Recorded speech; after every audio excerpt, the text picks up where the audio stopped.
In this video, we're talking about the Walt Disney Company Civil War. There's tension reportedly between Bob Iger and Mr. Bob Chapek. CNBC dropped an incredibly interesting article just earlier today. Me and Dre, we're going to dive into it up next.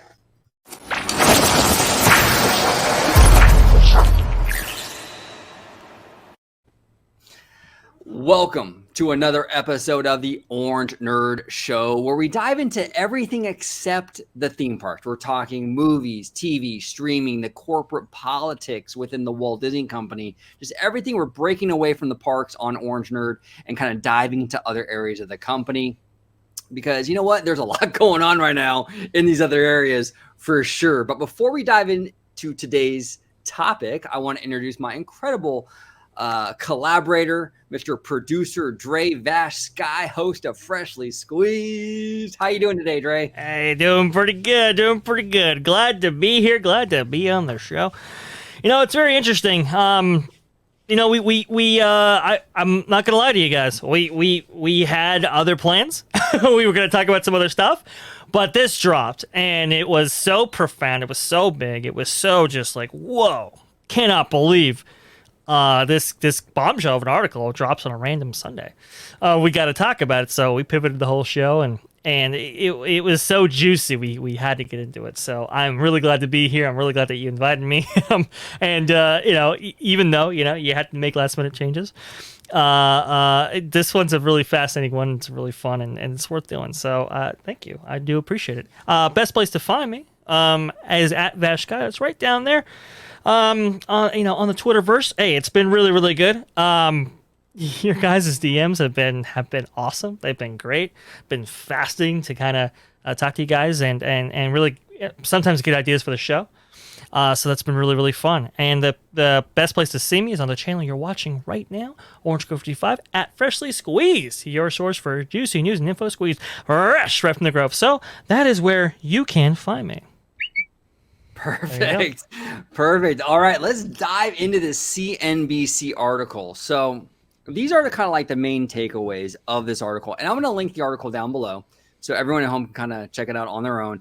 Now, this is from Alex Sherman, okay? And he's from CNBC. Now, he kind of he really dives into this kind of like this civil war almost at the Walt Disney Company. And we're going to go over some of these key takeaways because this kind of breaks it down nicely. So it says here, the pressure is on Disney CEO Bob Chapek, whose contract is up early next year, which actually I think it's like February 2023. Okay, it goes on to say here, Chapek and CEO Bob Iger's relationship soured after Iger gave comments to the New York Times about wanting to help Chapek run the company during the pandemic. Several employees have called Iger to express their dissatisfaction with Chapek over his response to Florida's Don't Say Gay bill.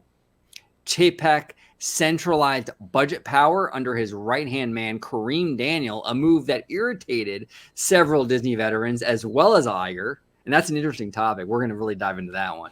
That's a little more layered than this little synopsis will kind of lead you to believe. Yes. And the last thing says here, like Iger, Chapek, and Daniel want to speed up the pace of Disney's digital transformation. Okay, so Vash, you read the article as well. Let's dive into this.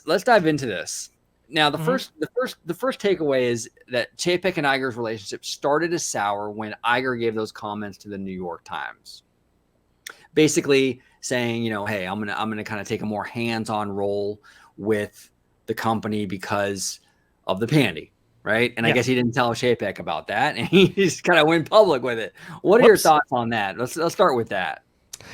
Well, here's the thing, I think everybody kind of expected that Iger would you got to set yourself back into the zone here, right? So it's not just Chapek's handing the reins by Iger, right? And everybody goes off in the sunset and everybody does what they do. This was the eve of Shanghai Disneyland closing as part of the pandy, the very first initial part of the pandy, right? And you get this bombshell. I mean, that Iger stepping away. And it was really profound because he had put off his retirement like 3 or 4 times previously. And this is a big deal that Iger was stepping away effective immediately, and giving the reins over to Chapek in that dramatic fashion. And look, Chapek wasn't exactly popular amongst Parks fans, right? I think anybody watching our shows from before all this kind of stuff, Chapek wasn't a fan. People were not a fan of him and his managerial style and how he connected business, right? So to see him get handed the reins of the entire company seemingly overnight, I mean, that was a big, big deal. And it was very hasty. It was very rushed. It was very weird. So the pandy is just, I mean, it's on the eve. This is going to drop. This is going to happen. And sure enough, it drops and drops in a big way. Parks divisions close. Entertainment offices shutter. It's a big, big deal. And honestly, to have Iger come back and kind of help Chapek along, I don't know. I think a lot of us kind of expected that would happen because this was such a profound thing that happened, right? And Iger explains it as such. What we didn't know was he failed to tell Chapek about that, which that's the big area of disagreement here. That's the really big area of that strife. Is that Chapek wasn't really informed that Iger was going to be making those moves. And as the article details, and as we've heard from other articles and other inside sources, Chapek really didn't want the help. Didn't need the help. He felt that he could take this on. And I think he felt that way because, well, I think the pandy offered some opportunity for Chapek to form and mold the company into what he wanted. And what's interesting is that some of that was consistent with Iger's vision, as we'll get into later in this article. But I think the big thing was Chapek just wasn't informed by Iger himself, which Iger probably should have gone up to him in private and told him, "Hey, look, I'm coming back, and it's not to undermine you, right? It's not to take any power away from you. It's just to assist in any way that I can during this tumultuous, unprecedented time." Yeah, no, absolutely. Iger, as much as I've praised Iger in the past, and I respect the man, but I think he dropped the ball on this. I think that he should have extended the courtesy out to Bob Chapek and told him privately, "Hey, look, I'm gonna go ahead and I'm gonna step in and I'm gonna help kind of steer this ship right now. This is, like you said, unprecedented, right?" Yeah. And he should have done that privately. He should have, maybe they could have even made like a joint statement, maybe like have an interview with like CNBC or one of these, business channels, and sort of do this joint statement saying, "Hey, look, Chapek is definitely the new CEO, but because of the pandemic and everything, we're going to go ahead and kind of work together right now, to kind of steer this ship and kind of be like a united front going forward." By Iger kind of blindsiding Chapek on this and sort of just going to the trades or whoever and announcing this without even talking to Chapek about it was really, it was kind of a slap in the face. And I understand Chapek's frustration with that because it did undermine him. I remember doing videos with you when that happened, and we were kind of like almost like laughing, like Chapek not up for the job, like what's going on, like he needs help from Daddy Iger. Remember all that? I mean, we were like, where is Chapek? So it definitely undermined him, and it set off his entire time as CEO off to a really bad start. Iger didn't do him any favors with that. And, No, No, it didn't do him any favors at all. It's interesting that he would think about going this route without telling Chapek, because it's kind of like, we're still friends, right? I don't think so. I don't know. Right. It's like, oh, that's tough. By the way, did you say that you were praising Iger before? It's going to make you sound like, God, I sound like a Bob Iger dick rider. See, you got it. So you got to play these clips, right? We keep them in the library for a reason. Anyway, so but yes. I think Iger was already making those kind of moves where he was helping out Chapek. Like, for example, I remember when the parks were going to be closed. I think this was, I want to get the dates correct. This was after Iger had handed the reins off to Chapek, right? And then the parks domestically close. And I believe, wasn't it Iger in direct consultation with Gavin Newsom and not Chapek? Yeah, Iger was on Newsom's, what was it, Economic Recovery Board or something to that effect? Yeah, it was like the reopening board or what? Right. Economic Reopening Board or Recovery Board. Yeah, yep. But it's interesting how Gavin was talking to Iger and not Chapek, right? So, and that to me was like, who's really in charge here? You know, right? And it really did set off Chapek's entire tenure as CEO off to a really rocky start, because it already, like, almost from the day he took over, right, there was sort of this energy around it where it was like he couldn't handle the job because of these things that Iger was kind of doing, kind of unilaterally, right?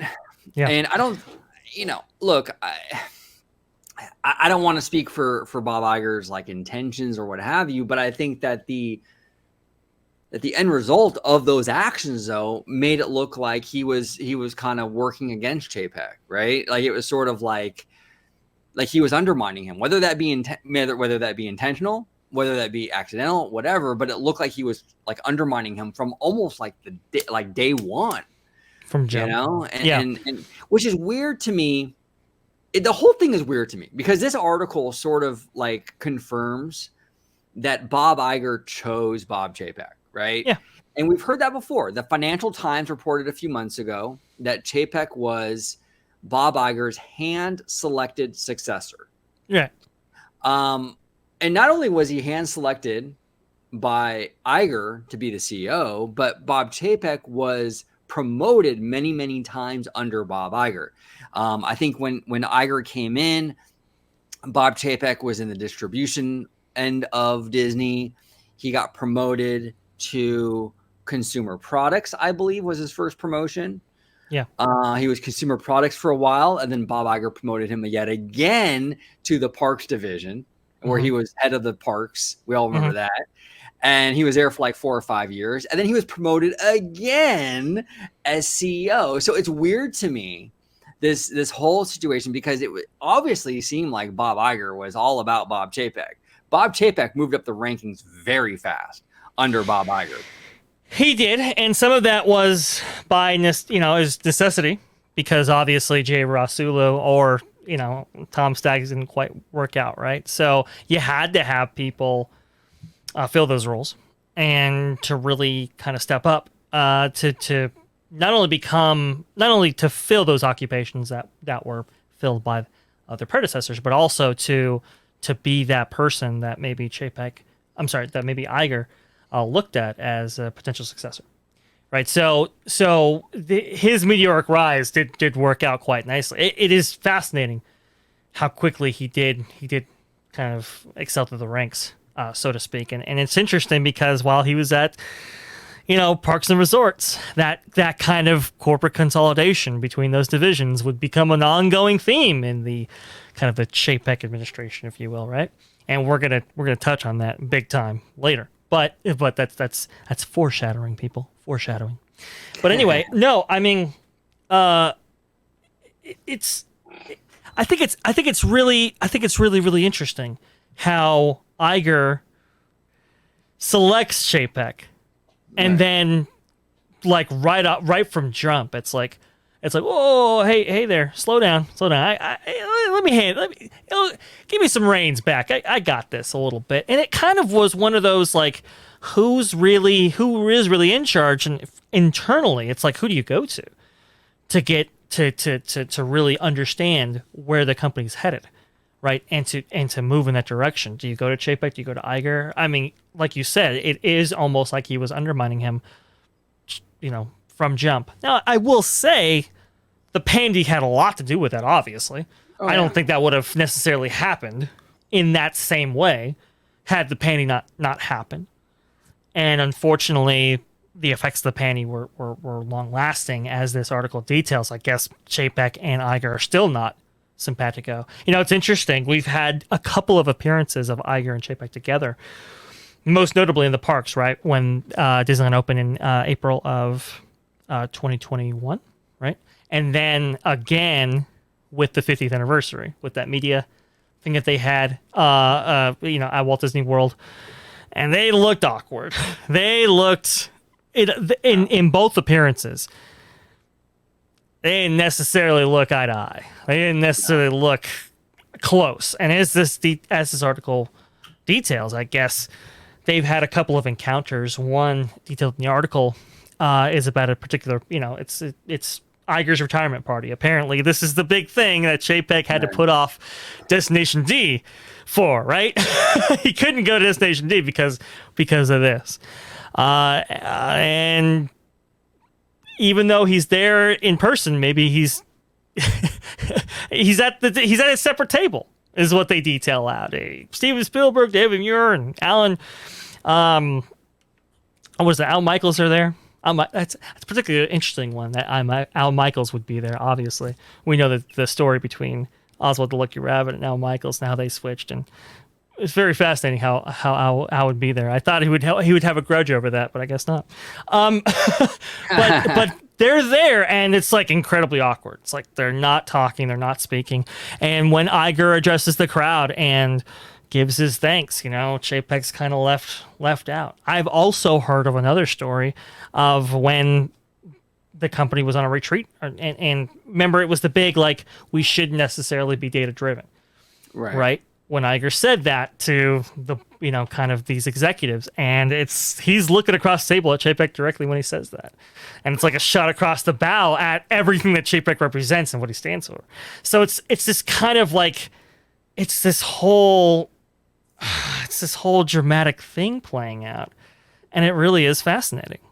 Well, and the whole like Iger going away party thing is really like, it kind of encapsulates the whole situation kind of perfectly in that one party. Because you mentioned that Iger was kind of at the table with like Steven Spielberg and Al Michaels, all these Hollywood types, right? Yeah. And Chapek was at a different table. I think it was like Kareem Daniel and his kind of whole close circle. And it sort of encapsulates the difference between these two men. Iger is very much a elbow rubber, Hollywood kind of, hey, he rubs elbows with all these Hollywood types, and that's his thing. Chapek is not that guy. Chapek does not like that world. And in this party, it kind of shows they're both sitting at separate tables. And who does Iger choose to sit with? Steven Spielberg, all the Hollywood elites, right? All the usual Hollywood types. And Chapek didn't do that. Chapek was sitting with his own people. So it was very interesting. I think that kind of symbolizes very nicely the differences between the two men here, Yeah. Yeah. Oh, yeah, absolutely. It's fascinating. It's absolutely fascinating. It is. Now, we have a mutual friend who's worked at the Disney company for quite a bit. And it really is interesting because as it was expressed to us via this person, Disney usually select studio guys for the CEO position, right? They usually go in the studio direction because relationships with big talent are a huge thing. And as this article points out, it's not only that Chapek isn't a studio guy, but because of this rift that they've had, he's also been separated from those relationships that Iger has, kind of gained over the decades and really worked on, right? Really cultivated over that time period, right?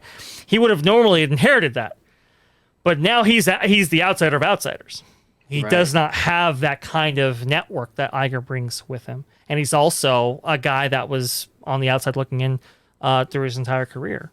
So that obviously gives way to the Scarlett Johansson lawsuit, for example, right? The falling out of talent, the falling out of creatives. And it has worked against Chapek when it comes to these kind of big fundamental changes that he's kind of dragging the company through. I mean, this is some big stuff here, and you would have liked to have seen those relationships come into play and really assist in doing that. But because they've kind of ostracized each other, Iger and Chapek, those relationships didn't come with it, and it's unfortunate. It is unfortunate, and you mentioned outsider, and I think that's a fantastic point you mentioned here, Dre. Outsider is like kind of the key word when it comes to all of this, Yeah. because Bob Chapek is definitely an outsider when it comes to the Hollywood thing, Mm-hmm. but also I think Bob Iger sort of missed the boat a little bit because he said many times in interviews he was really looking internally for candidates to head the Walt Disney Company to succeed him. He wanted a Disney veteran or somebody from the inside to succeed him. Yeah. And I think that was Iger's biggest mistake in a lot of ways. Yes, legally he paid lip service and said they considered all candidates. Sure. But really, I don't think there was much consideration. I think that he really wanted someone from within to promote and become the next CEO. And I think that was to the detriment of the Walt Disney Company. Look, there is this, in my opinion, this kind of like this misconception that if you're not like a Disney company lifer, that you don't understand Disney, that you're not going to understand the brand, you're not going to understand the culture. And I think it's total BS. You look at Michael Eisner, Frank Wells, these guys did not come from Disney. They were not promoted from within. Michael Eisner came from Paramount. He came in with Frank Wells. I think Wells was from like Warner Brothers or something. Yeah. These guys did not get promoted from within, and they understood Disney a lot more than the people that were promoted from within.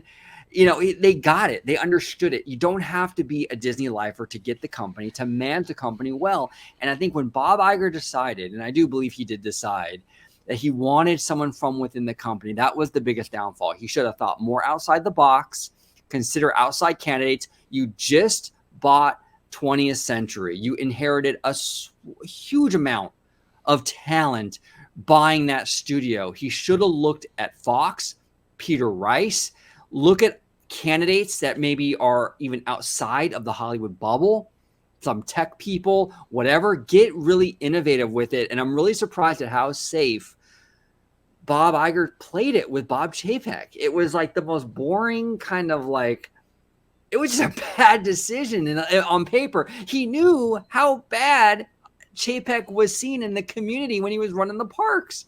Mm-hmm. Like, why would you choose this guy?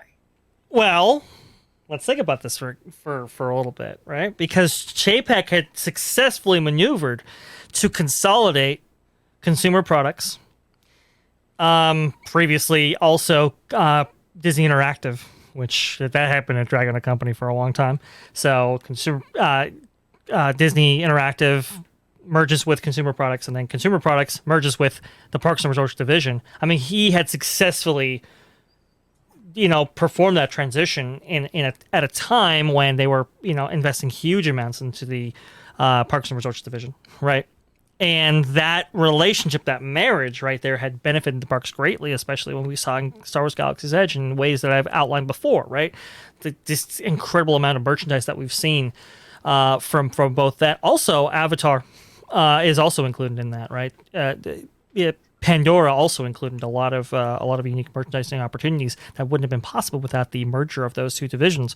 And so I think when you have those kind of big things happening in a way that really Jay Rasulo or Tom Sachs never really did.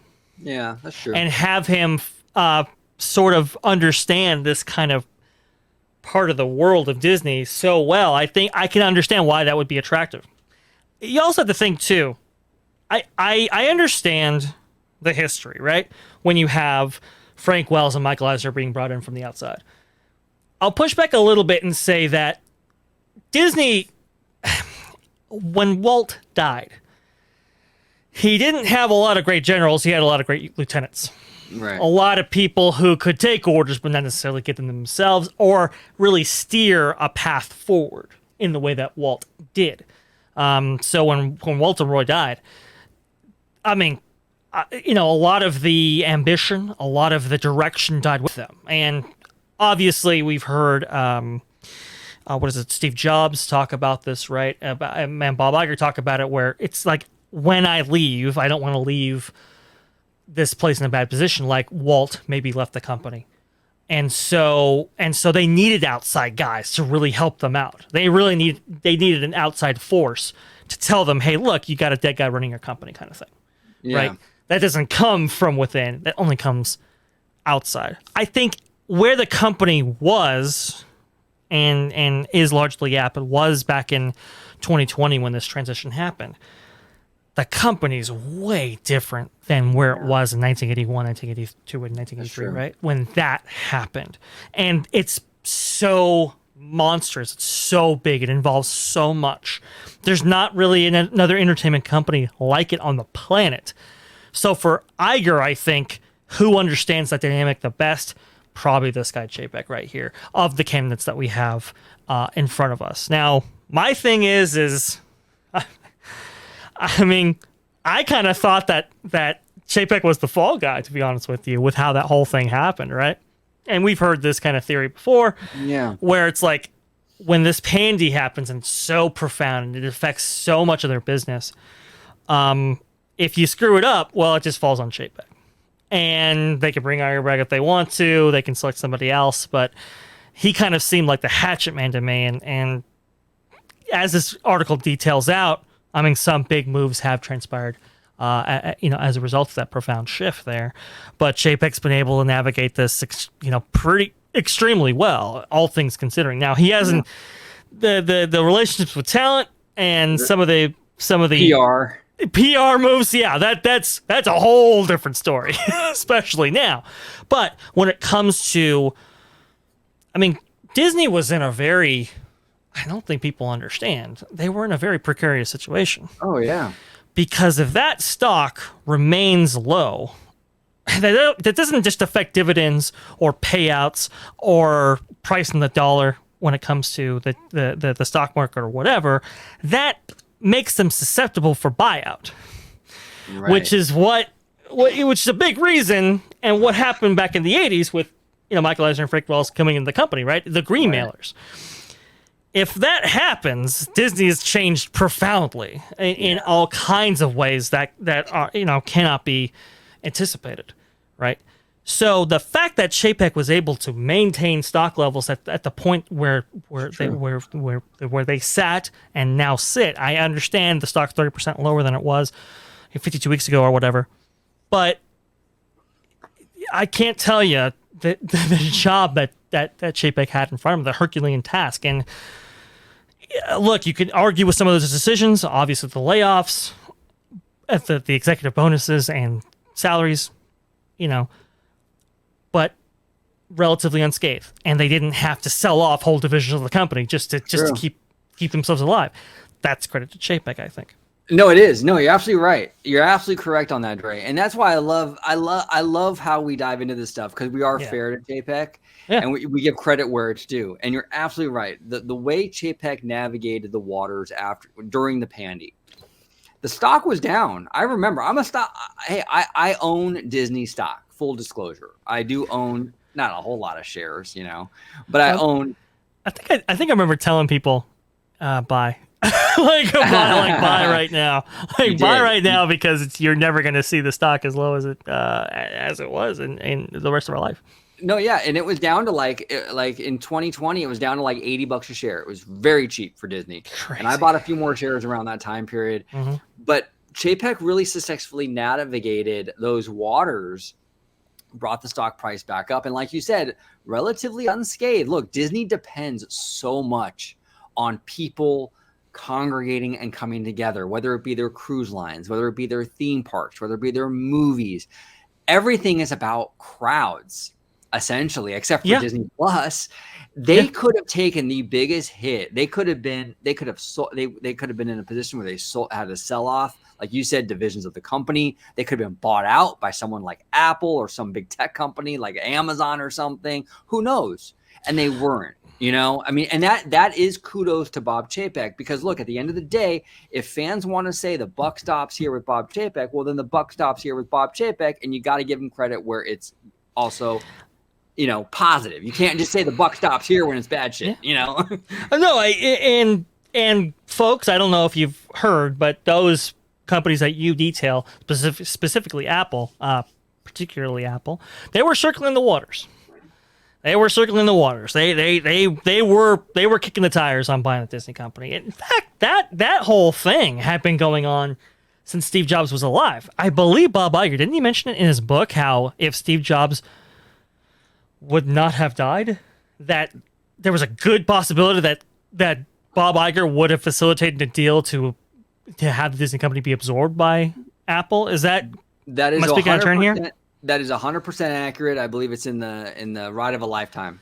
And the reason why that is an attractive thing for Apple is because, well, they're a hardware company. They produce devices that content is played on.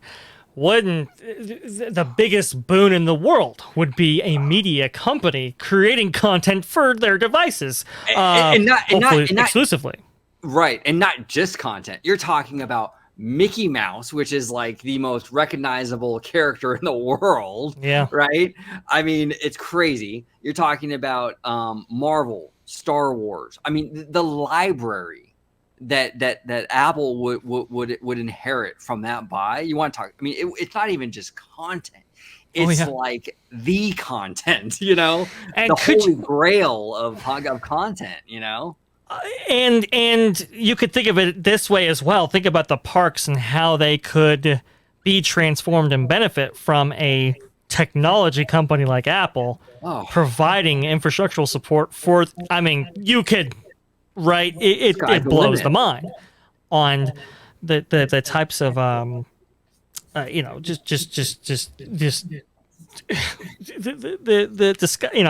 just imagine the possibilities that come along with that, right?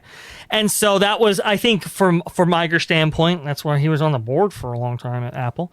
That was an attractive thing for them. And now obviously Apple's kind of gotten its own way with Apple Plus and whatever, but you can kind of see how that would do, right? And Chapek was looking to avoid a buyout, not just from Apple, but from anybody else, right? And really had to steer the company in a direction that was fiscally responsible, that maximized stock price, stock price value, but also it makes some transformative moves that really needed to be made at a time that really demanded them. I mean, it was a difficult balancing act, and I think Chapek did a pretty good job with that. It's interesting because I think that transitions nicely to the kind of the second part of the article, which is really profound, and that is this kind of reimagining of how Disney company does business. Yep. You're referring to the centralized kind of restructuring with Kareem Daniel? The corporate consolidation that happens where power is consolidated, not, it's kind of stripped amongst all these division leaders and heads, but consolidated into one central point. I think that's really interesting. Yeah, and they did touch upon that in this CNBC article, and it says here, Chapek centralized budget power under his right-hand man, Kareem Daniel, a move that irritated several Disney veterans as well as Bob Iger. Now, this is very interesting. Before this move, to kind of set the table a little bit, the studios kind of had the budgeting power. Each studio had their own budgeting power, right?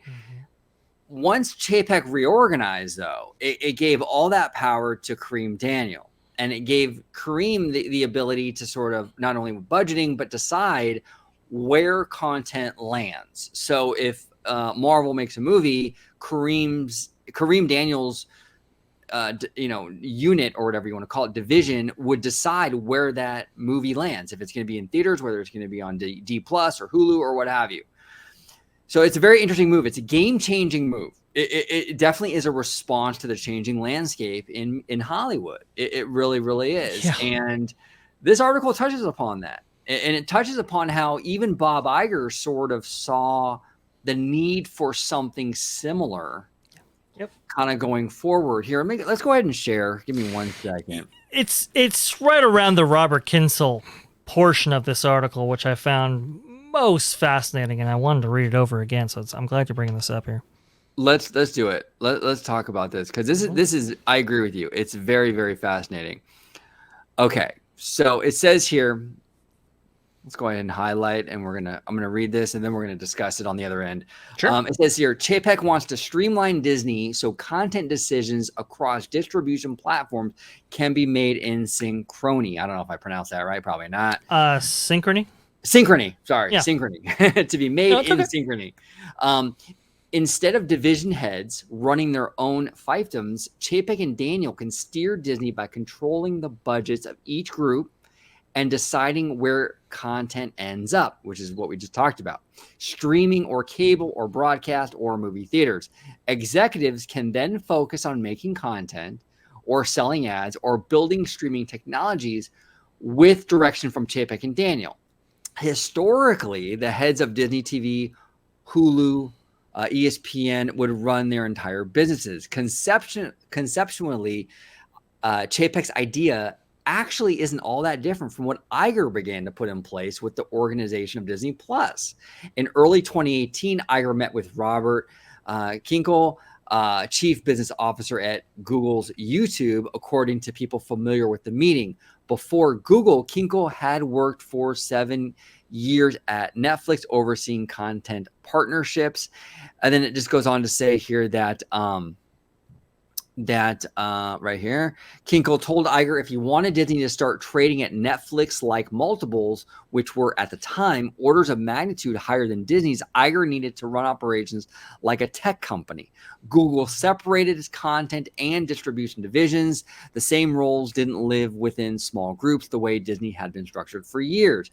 So the talks of sort of restructuring Disney, the studio, the content creators, started with Bob Iger. And while it looks like from the article that maybe there were some details within the restructuring that Bob Iger didn't agree with Bob Chapek, the overall idea, though, Iger and Chapek were kind of on the same page. What are your thoughts on this, Dre? This is fascinating.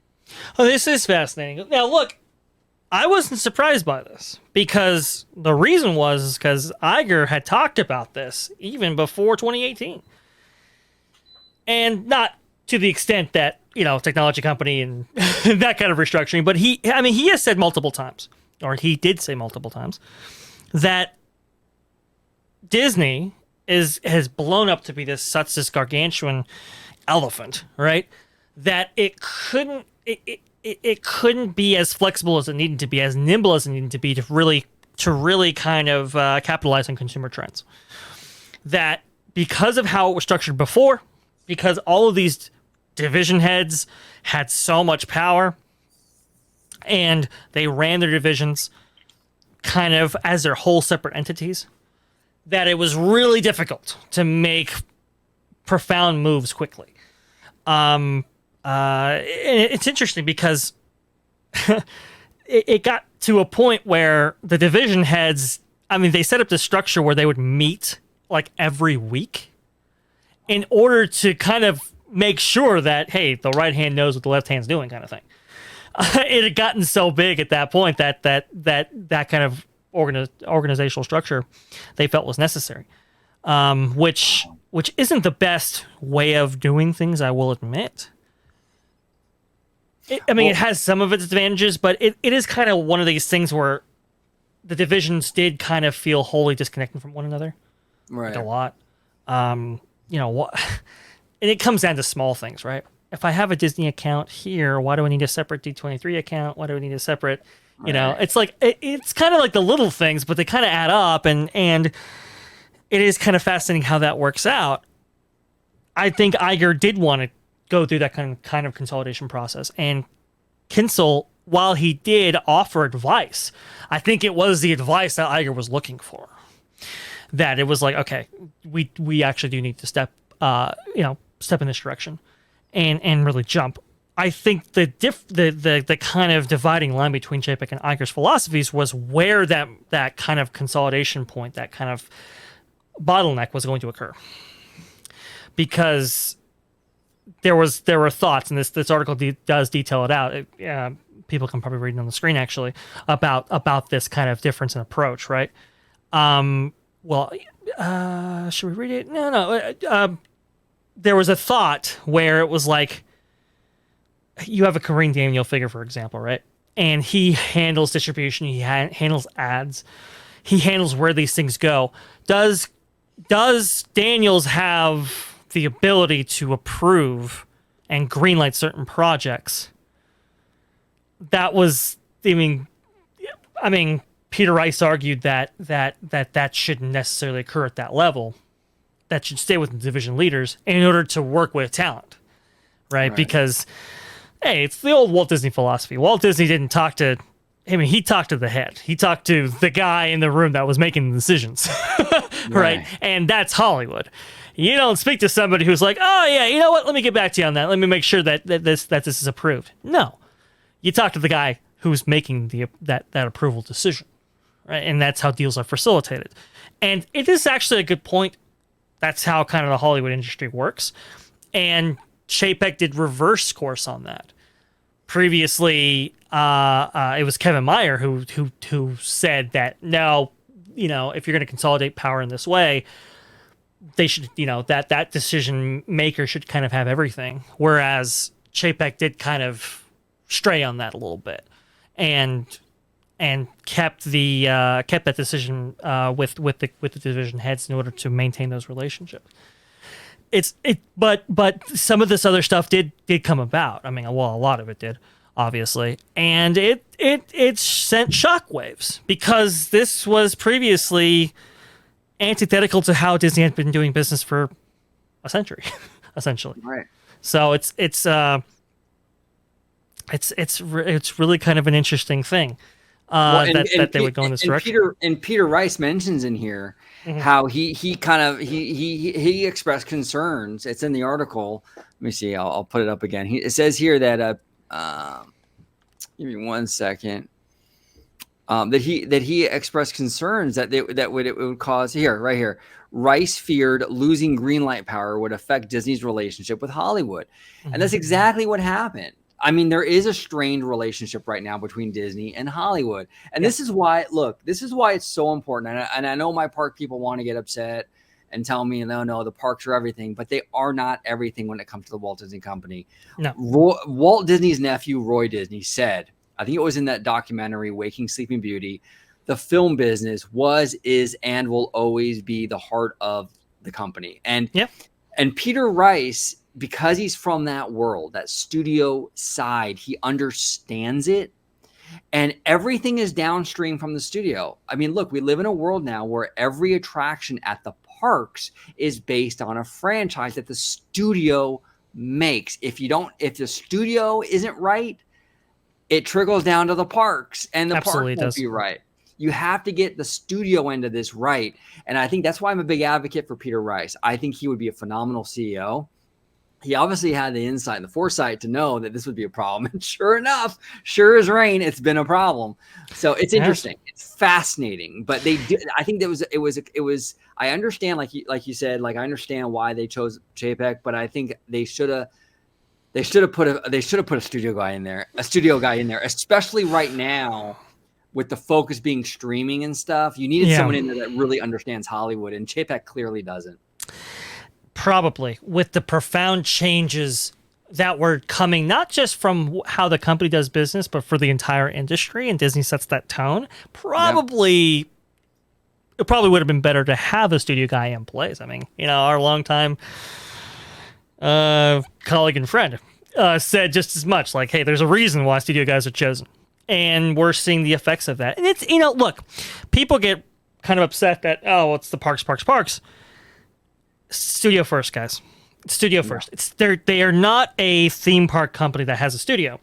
They're not like a Six Flags or a Cedar Fair or whatever, right? Right. They're a studio that has theme parks. Right. 100%. Well said. Yeah. That's exactly it. And studio is going to come first. That's just how it is. And this has profound effects to back up your point, right? Song of the South has been quite contentious, and the theme of Splash Mountain has been quite contentious. But remember why we got Splash Mountain. We got Splash Mountain because really, when Tony Baxter and others, and Bruce Gordon and others, were looking at potential IPs for a Disneyland's first flume ride attraction, right? they didn't have IPs to choose from because the studio was creatively just a nothing burger. I mean, Right. I think at the time that Michael Eisner took over, the annual report came out and they had a listing of all the studios. I think, and back then I think it was 12 major studios or something like that, and Disney was like dead last by like a mile in terms of box office gross. I mean, they were nothing. They were. And that's why you had these kind of oddball themes for some of these properties back in that time period, because it just wasn't anything to pull from. And like to your point, when the studio drives it, I mean, you know, it drives the parks, it drives innovation, it drives what you can do for these other divisions and how successful they are. Consumer products, to Chapek's point, doesn't drive without a healthy studio, right? Right. And I think we saw that a little bit with maybe Star Wars and how some of those toys did and so forth, right?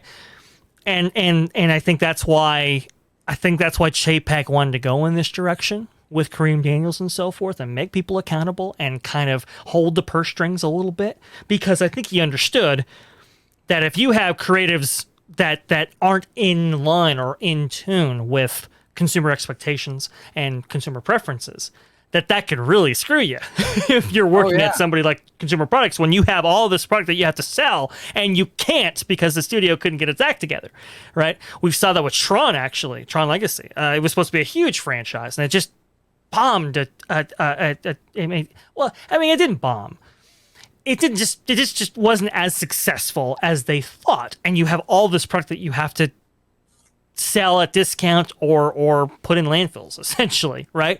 And so I think Chapek understood that dynamic, and that's why he wanted this kind of studio system constructed the way it was. It wasn't just to facilitate this kind of D+ revolution that they were going through, but it was also like, hey, look, we had to kind of had to act in lockstep. We have to be more nimble as a company to capitalize on these consumer trends. We have to be in line with consumer preferences. This is why Chapek is talking about data-driven, the data-driven managerial style, right? It's all of those things kind of happening at once, and it's really fascinating. It really is. It really is. And there's such a seismic shift right now with everything, with the pandy that just happened, that's still happening. And just Hollywood going through this real big change now with streaming.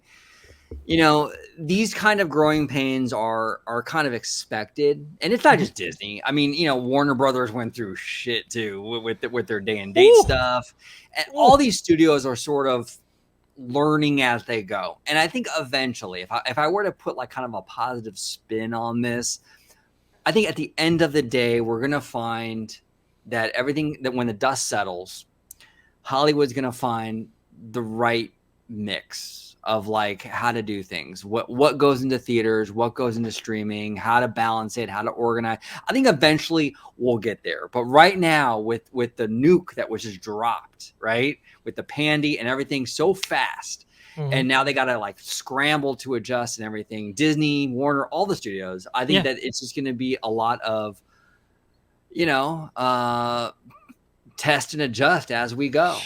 Yeah, and it's just the nature of the business. I think we'll probably have a few more years of that, and then I think that they'll come to a spot where it's normalized, and we kind of know what to expect. I think so. It's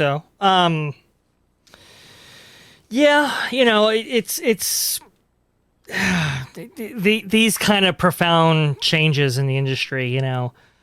At this level, to this extent, they don't happen super often.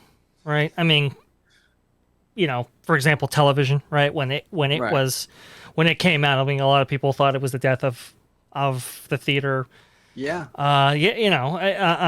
Model, right? But that's not necessarily how it worked out. This will have profound changes though with it. And how things are structured, how things are organized. I do think, I mean, the trouble is, and I wanted to ask you this actually. Sure. When you're consolidating power to this extent, Kareem Daniels has become one of the most powerful people, not just at Disney, but in media in general. Oh yeah. Because he doesn't just have distribution power, he has budgeting power as well. Right. And he can make or break your project, essentially. And even though you have studio heads that could maybe approve projects, who knows what budgets they'll actually end up getting. And this article kind of lays it out in a profound way that I never really, I kind of underestimated for myself. So I ask you this. Do you think, OG, that Kareem Daniels is the guy? I don't know enough about him, but I'm kind of leaning on no. I don't think he's the guy. We've seen issues already on his watch.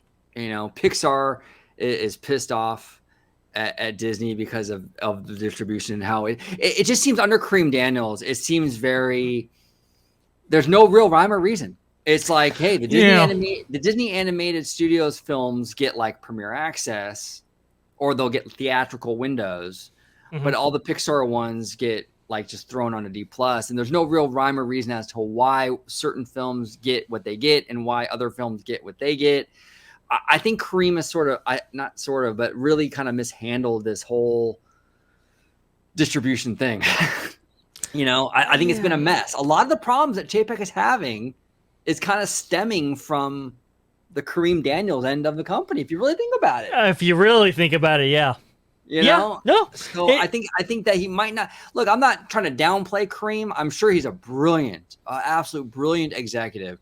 If you look at the Walt Disney Company website and you look at his resume or whatever, his history with the company, he's worked at every division, even Imagineering. I mean, the guy has chops. He's been there for a long time. You know, a lot of people say he's just a Chapek crony, but he worked for Bob Iger too, and he's been with the company for decades. You know, he did. So I think he's brilliant. I'm not saying like get rid of the guy. I just think that maybe this particular position is not working for him. It's kind of like Kathleen Kennedy. Look, I think Kathleen Kennedy is a brilliant producer. I think she knows her stuff in that world, but she's not a good studio head. You know, you can be a good basketball player, but you're not a good coach, you know? Yes. They're two different things. And Kareem, I just don't think he really has, I think in this particular position, I think it's not the right fit. You know what I'm saying? No, I agree. You know, with Kathleen Kennedy, it's interesting. It's like, NFL season, the off seasons right now, and everybody's making moves. Everybody's getting coaches. Everybody's, filling up their staff and stuff like that. And sometimes when you have like a great offensive coordinator, right, a guy that can run the offense and do all that, sometimes they don't make the best coaches. Same with defensive coordinators and all that, right? They just don't make that transition. She can run a production. She can run a movie. I'm not saying that she can't. But running a studio is a whole different can of worms. And I think Kathleen Kennedy, look, I won't go on another rant about her, but I'm just going to say it's time to move on. And I don't know if that's the same thing with Kareem Daniels. I mean, look, I will say he does have quite the resume. But I think the thing that's missing is him being in this position.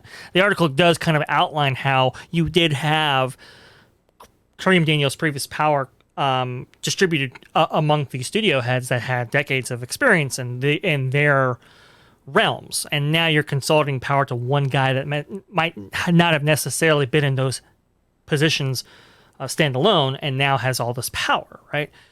And look, it has its benefits, right? The article talks about Turning Red and how that was like a kind of a last minute decision to throw that onto Disney Plus instead of the theaters, right? And at a time of the pandy when everything's changing so quickly, I mean, it masks on, masks off. Vaccine rollout is successful, maybe it's not successful.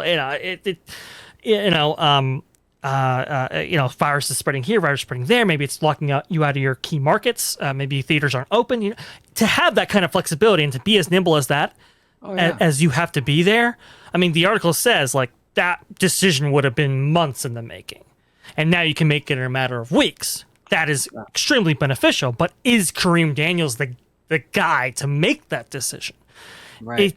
And that's a really kind of hard thing. I'm looking at it, and like you said, oh gee, I think a lot of the problems stem from this guy being in this position.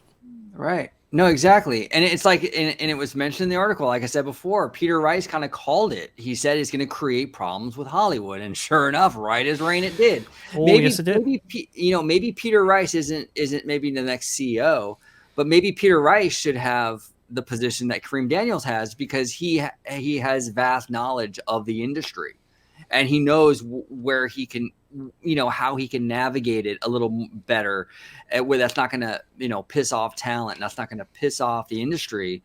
Maybe you need someone like Peter Rice in that role, right? I mean, well, isn't he head of PR now, or he's head of not PR, but talent relations? You're right. He is. Yeah, he is. He is, and that was kind of a recent move, wasn't it? I thought it was. Now you're right. I believe was a good move. That's a good move on Disney's part. I mean, because he understands it. At least he can kind of, and I think that was made after the ScarJo thing, right? If I'm not mistaken. Right. Yeah. Well, after the fallout from that terrible incident, it was like, this isn't going to happen again. And it is interesting how Peter Rice is kind of placed in that role, because as this article kind of outlines, it's like this guy does have some quite interesting predictive qualities. He seems to know where the red flags are and how to avoid them in advance, and it's when they don't listen to him that's they get into trouble, which is very, very interesting. If you would have told me that this was that this article was written in conjunction with Rice, I'd believe you, because apparently he has been right on. No, he has. He absolutely right on. Yeah, so I think you need a guy like that, though. Yeah. Maybe not in the role that Kareem Daniels is in, or maybe in the role that Kareem Daniels is in, I'm not sure, but at least a guy that's kind of like, that can assist Kareem Daniels, right, to make some of these decisions. It's just, and the article does say this, it might just be that this role is just too big for anybody. Right. That it doesn't matter if it's Kareem Daniels or somebody else, that it's just nobody should necessarily have this much power. That it's just too big of a task, which is what people have said about the CEO position at Disney. Which is why Susan Arnold was made in part chairman and not Bob Chapek, because it's like we need a dual threat here.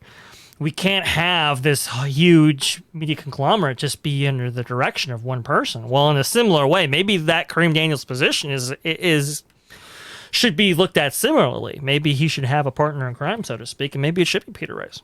Yeah, no, exactly. I mean, he's running. Kareem Daniels is in charge of all the studios.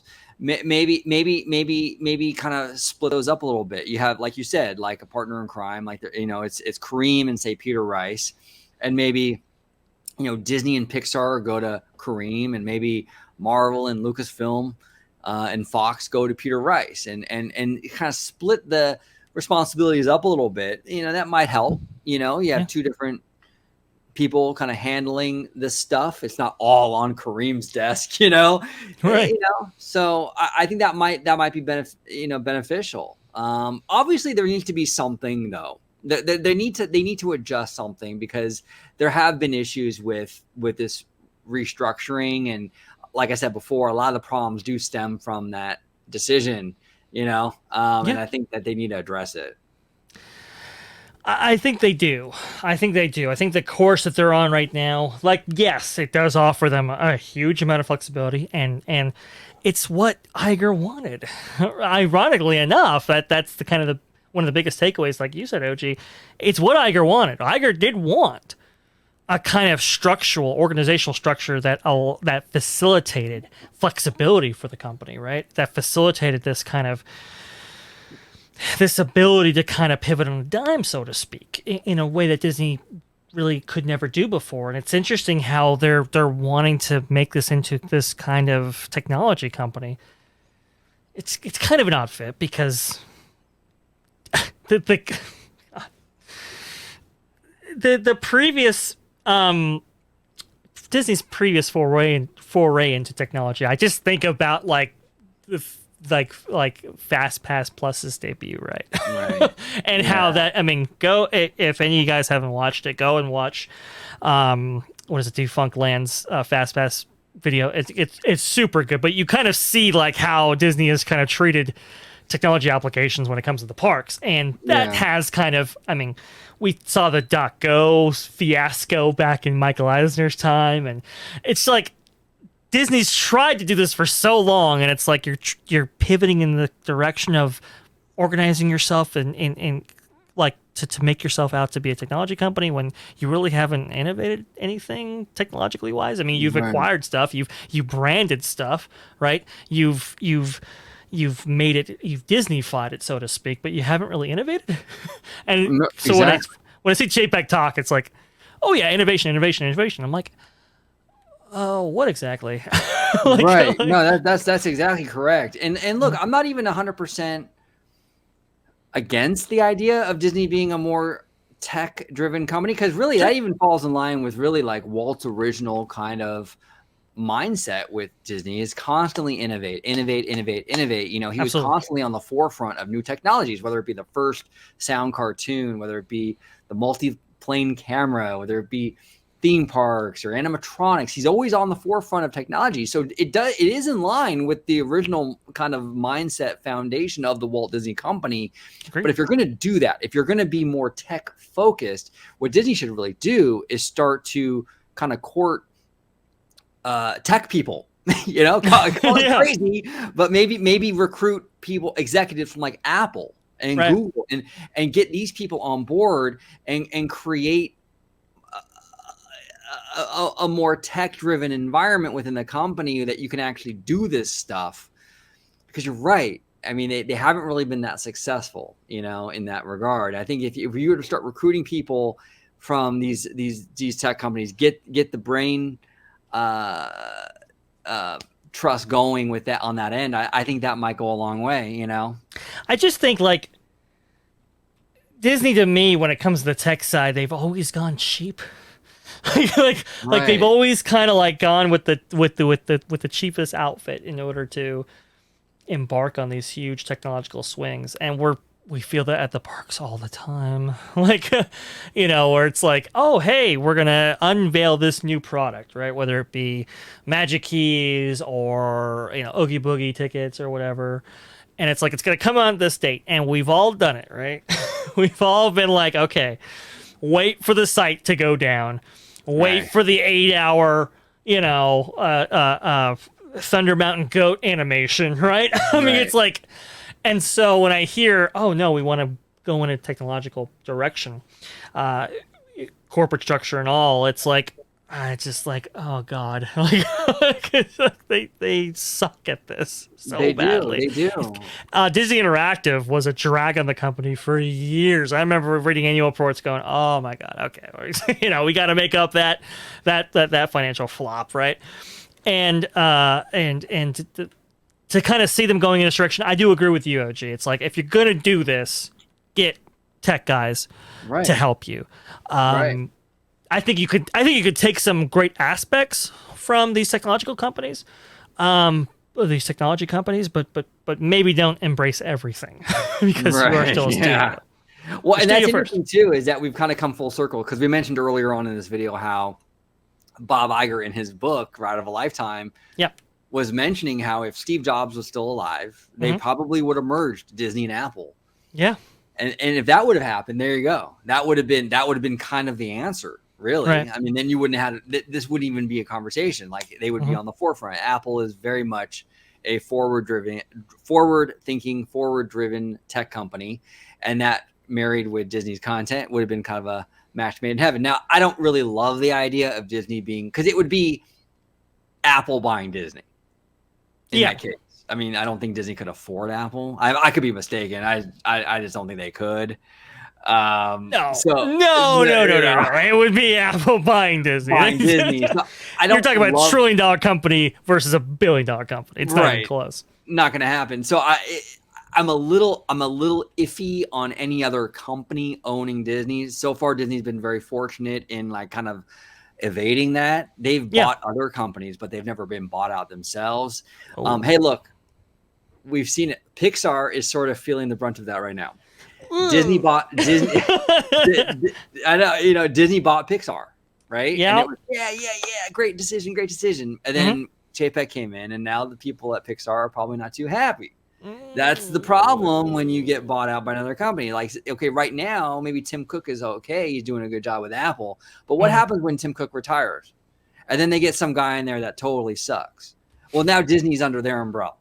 Yeah. Now what? Right? Yeah. That's the problem. You got to think like decades in advance. You're not always going to have Tim Cook.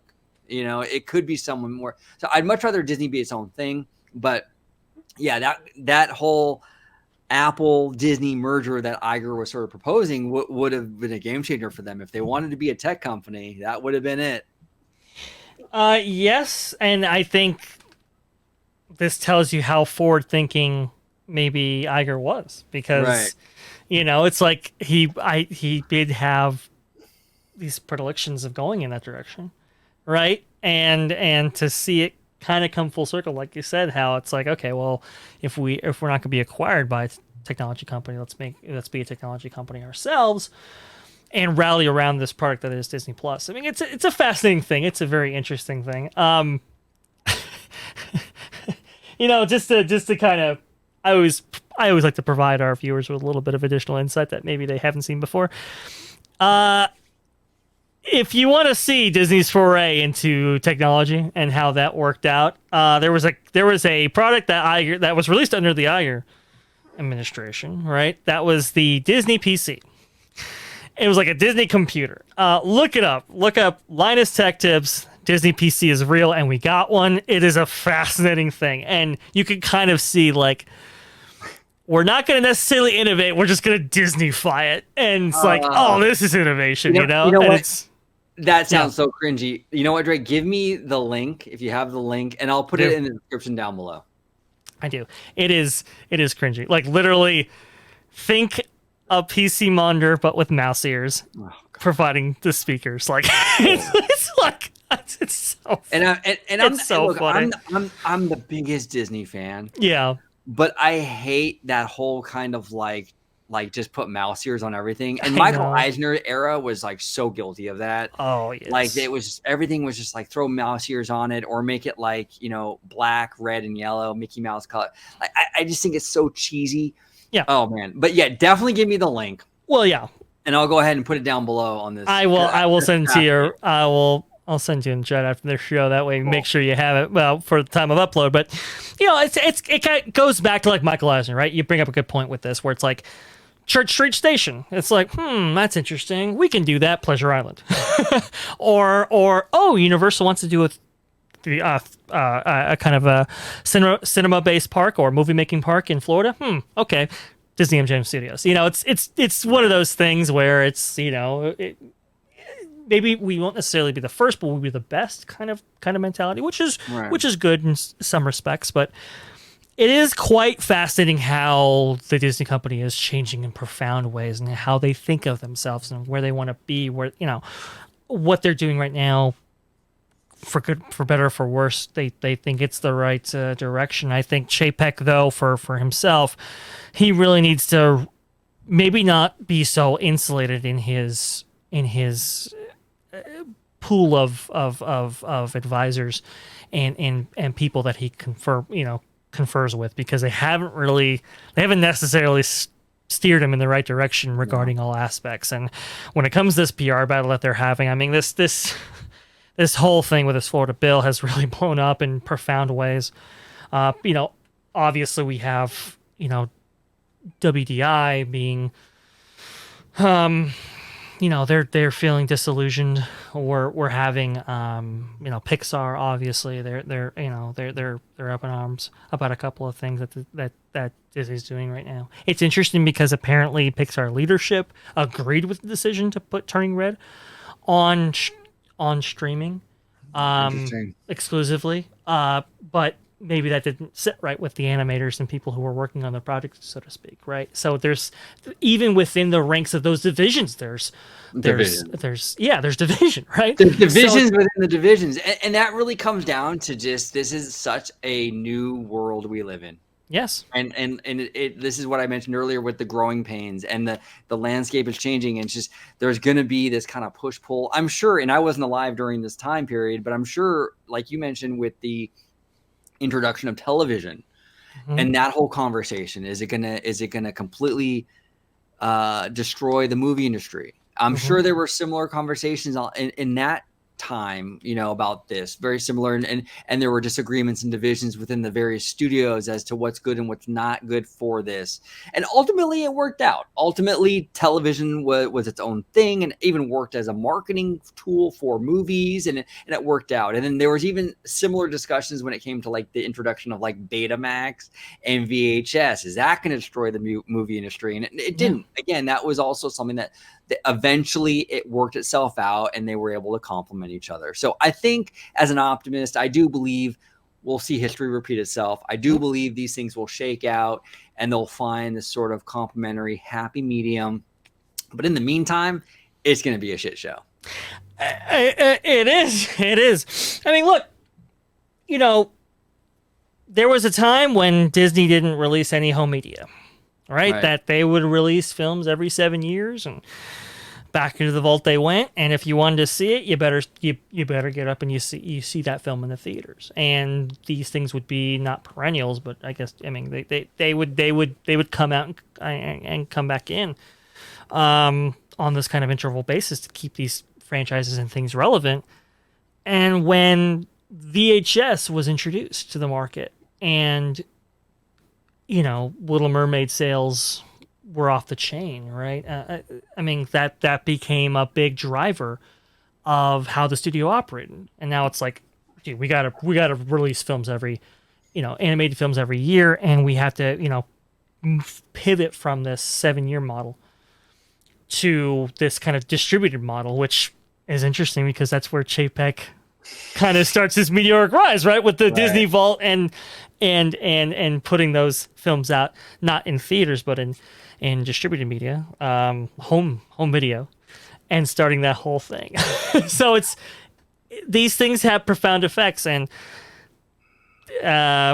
for better or for worse, Chapek has dealt with those things. And as far as the business is concerned, he's been able to survive so far. So it's going to be fascinating to see what happens here.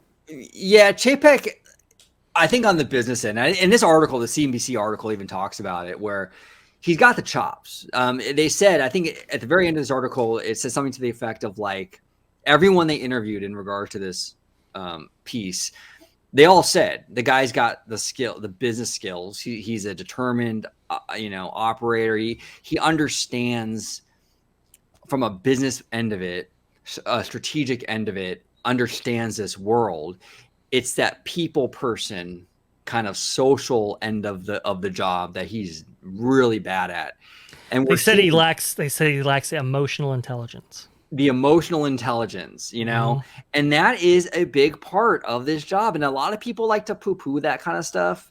Oh, as long as you get the job done. But it's such a big part of the job, though. It's not like, and I mentioned this before, I work with people. I'm not calling anybody out at work, okay? But I work with people who are by the letter perfect. When you look at their work, their actual work, they're by the letter perfect. They never make mistakes, but they have like personality issues or attitude with clients and what have you. To me, it's like, if you're kind of dead in the water on that social end of it, customer facing business, your work almost doesn't even matter at that point. You can have perfect by the letter work, but if you're making clients mad, you're turning away people, you're making customers mad, you don't know how to interact with people, you might as well have your left leg chopped off. Like you're at a huge disadvantage. Yeah. And Chapek is sort of that guy where he gets it, the strategy, the business end of it, all of that he gets it. But on the social side of it, he doesn't know how to deal with talent. He doesn't know how to deal with PR, and that's going to be his Achilles heel. Chapek needs to get someone in there that can help him with that and navigate those waters. Because if he can't navigate those waters, I really don't think he'll be in there much longer. I don't.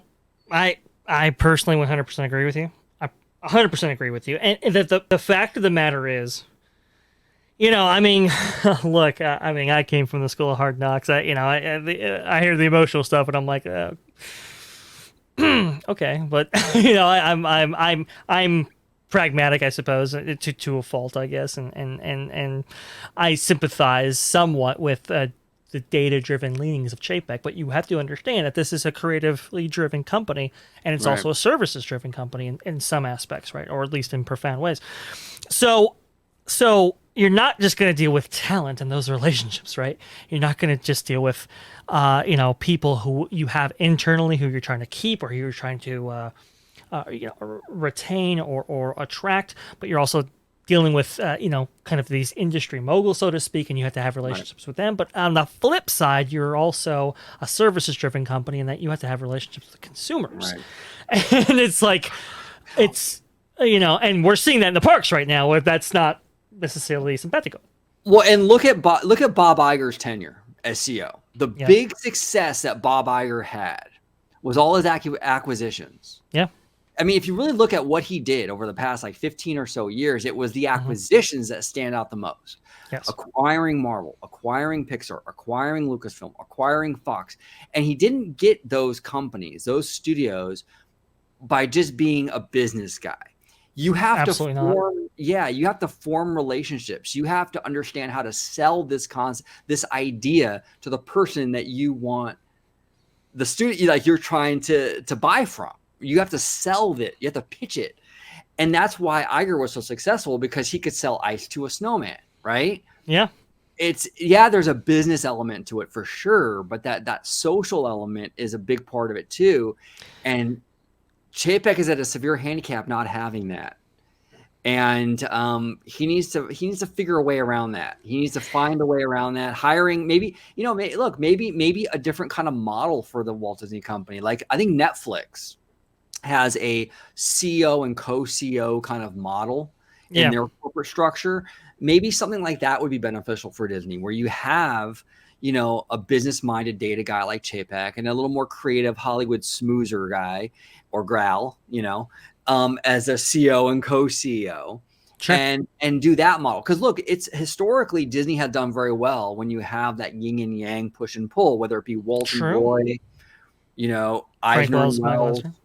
It works. It's been proven. Yeah. Maybe that's the model they should go with. I don't know. I think it is. I think we said this about Lucasfilm too. I think Lucasfilm is a dual threat kind of job as well. That you kind of need two people to do that, and I think that is true. That Chapek probably needs somebody else alongside him, or at least somebody in his corner that gets the emotional side of it just as well as the data side. It's interesting. You talk about Iger, and I'm glad you brought it up, because in all of those acquisitions, I mean, the Steve Jobs Pixar thing was a real deal, if we remember, just to provide our audience some context about those acquisitions, right? When I mean, Michael Eisner had kind of burned that bridge with Pixar, like in a really, really bad way. So when Iger stepped in and he sees Hong Kong Disneyland and he sees that parade and he sees everybody going crazy for the Pixar characters in a way they necessarily weren't with the Disney characters, it was like, okay, we need Pixar in-house. Like we need them, right? So I need to smooth this over. And to be able to work out with Steve Jobs and to come to an agreement on acquiring Pixar, that's a relationship-driven thing. I mean, that's you need a guy to do that. And they actually parlayed that success into the Marvel acquisition, because it was John Lasseter who helped convince Kevin Feige, oh, no, look, a Disney acquisition is the real deal. They'll maintain your autonomy. They'll maintain, the cultural aspects that you crave, that you value so dearly. They'll just give you a pot of money and they'll ask for a bigger one in return, kind of thing. But they'll leave you be, kind of thing. And it was John Lasseter who came from that Pixar acquisition that helped facilitate that Marvel acquisition. And then again with Lucasfilm, right? George Lucas, I mean, he kind of says it in passing, how it's like, hey, I'm thinking about getting out of this.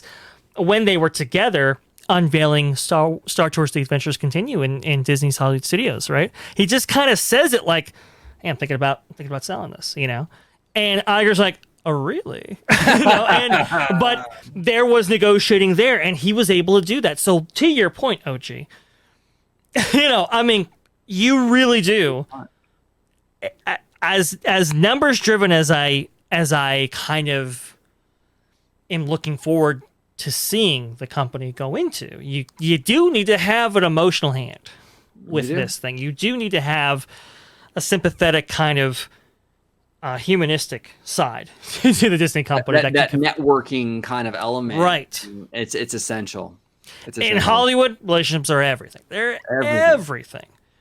And I think you're right. I think Chapek either needs to have somebody in his corner that gets that, or he needs to be beside somebody that gets that. Exactly. Fascinating conversation today. I want to thank you, Dre, for coming on. This was fascinating. And I want to let everyone at home know, just a reminder, I'm going to link the CNBC article down below so you guys can check that out. There was a lot to dive into with that, but we got to the meat of the matter. But if you want to read it yourself, it's down below. But a great article, very fair. And also, I will include the Disney PC thing that you mentioned earlier. I'll give you the link right after for a little cringe, shits and giggles. It's a good video. It's actually a pretty fun video. Linus is great in the IT world. He's famous and he's a good host. But the game going over this PC and he even, I believe he even touches on the articles that featured Iger talking about this. So it's a pretty good step back into history and maybe Disney's previous foray into technology. It's fascinating. It's fantastic. So I'll link that down below as well. But I want to thank everybody for watching today. Comment down below with everything we talked about. This is a fascinating discussion in regards to Bob Iger, Bob Chapek, the reported tension, the different kind of mindset. Hey, look, maybe the goal is the same for both of these men, but the way to get there is different, So what do you guys feel about that? We think about Apple, tech companies. We discussed a ton today. But Dre, if you could let everybody at home know where they can find you on social media before we close it out, sir. Best place to find me on social media is at FashGuy on Twitter. It's right there. Love your conversations, love your chats. Please keep sending them. And the best place to see me is on the channel you're watching right now, which you should be subscribed to. We're going to have new videos coming up shortly.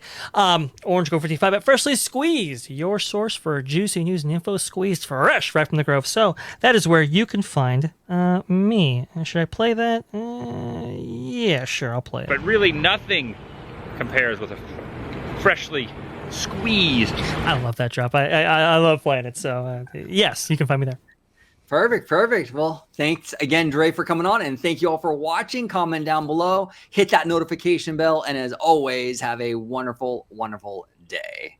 Thank you very much.